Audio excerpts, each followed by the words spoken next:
You ever notice how we act like we don't care what people think, but deep down we do, right? We act like, we don't care what people say about us, or, if they don't like us. We act like we don't care about those things, but deep down we do.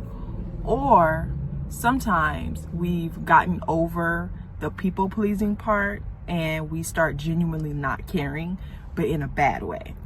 And, there's a fine line between being a people pleaser versus, not being socially aware of if you're being selfish or if you're being an a-hole, or, just kind of being aware of the type of person you are to others. So in this video, we're going to talk about how to not care what people think, but without being an a-hole, right? Finding that perfect balance. Here we go.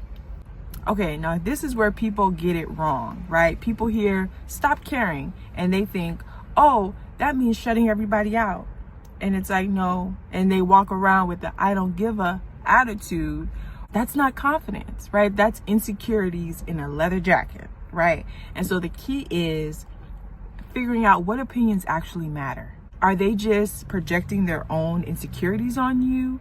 Or are they actually giving you constructive criticism, right? Like, and if, especially if it's not from someone you respect, why are you entertaining it in the first place? For me, like when I was in high school, we had the option to do Spanish. We take a Spanish class, take a French class, or take an Italian class. And I really wanted to take a French class because I just loved French and my name is French.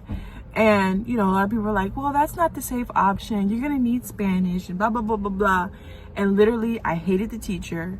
I hated the class. I hated everything about it.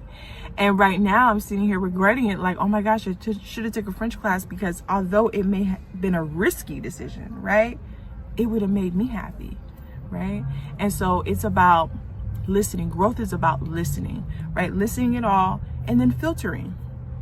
Right? You don't have to absorb it all. Just listen to everything and say, I'll keep that. I'll take that into consideration. You can keep that. I'll take that. You know what I mean? Like, just that's the name of the game. Filtering, not absorbing. Let's be real. Caring about other people's opinion of you isn't all bad, right? Because we're wired for connection, and social acceptance is how we live our day to day.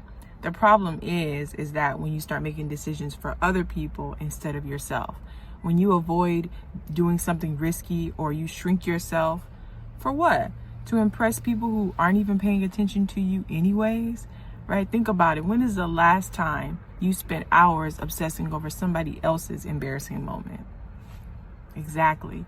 People are too obsessed with themselves to care about you that much. And so why would you let their opinions dictate your life?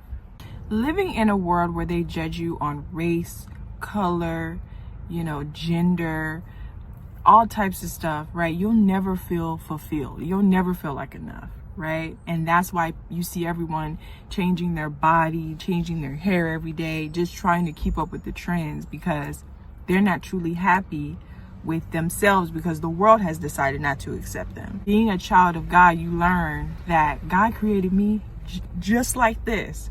Right? I don't need to fix anything. I don't need to mess up the masterpiece, because God has made me the way I'm supposed to be for my purpose, right? I don't need to change anything. And so knowing that God extends his grace and his love to everybody, no matter the social status, no matter the gender, no matter the race, God's love and grace is for you. Right? And so the moment I started to build my confidence in who God says I am, knowing whose I am, oh, if you hear me in the back, whose I am, right? At that point, the confidence just grew 110%, because I'm a child of God. I'm a daughter of the Most High. I mean, do I need to say more? What makes you tick, right? Would you still be doing what you're doing if no one saw or praised you for it? If the answer is yes, then you're on the right path. If the answer is no, then you got to do some more soul searching. And I'm here to tell you, I'm here to give you the confidence to write the book, right? Take the risk, right? Post the video, like, do it. You won't regret it. When you start relying on self-validation When you know God loves me and I love myself, you don't need any external approval. At the end of the day, people's opinions is background noise, okay? You can either let it distract you or you can tune it all out and keep moving forward. What's something you've been hesitating to do because of other people's opinions? Okay, drop it in the comments. I want to hear it. Like and subscribe if you want to break free together, okay? And share this video, and I will see you guys in the next one. Bye.